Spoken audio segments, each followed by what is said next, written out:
Sengiphinde ngabuya ke khona la ku Big Space ngiphethe ke nje indaba ke izithinto ezediski indaba ke nje ezenzeka lapha kumaqembu akuyi PSL hlala nami nje ngikuzele nazo.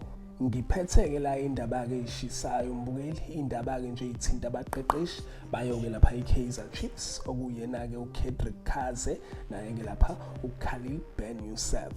So la kunendaba ke mbukeli evezwe ngama-journalist athembakele nayo ke lapha imithombo ethembakele ngabo ke labaqeqeshi bayo kwiKaizer Chiefs baveza ukuthi ke labaqeqeshi bayo kwiKaizer Chiefs iKaizer Chiefs iseyinhlelweni zokuthi ke ibafake indlela ngamanye amazwi iseyinhlelweni zokuthi ke ibaxoshe.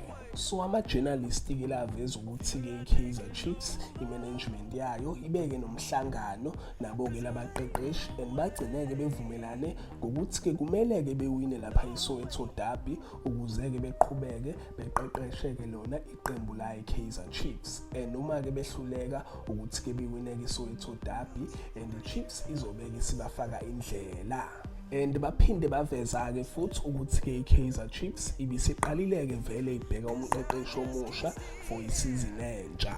And okunye ama-journalist aphinde aveza ukubalekile baveze ngaso ke lesinqumo esithathwe yona ke management ukuthi ke labo coach kumele ke bewine ke lapha iSoweto Derby or uma bengayiwini bazobafaka indlela. Baveza ukuthi ke management yayo iChiefs kade ke ivele ingekho happy ngemphumela iKaizer Chiefs ebelokhu ithola kule midlalo edlule. Baveza ukuthi ke ababanga ke happy ngendlela abaphuma ngayo lapha kwiCAF Confederation ngendlela kama decision ucoach abawathatha ngayo even lapha kwiBetway Premiership sibe yaqala ke baluza ama point so abekho happy ingakho ke begcine bethathe lesinqumo sokuthi ke bethi abawine iSoweto Derby ukuze ke beqhubeke bekhojwe ke lapha kuloko iqembu layo iKaizer Chiefs.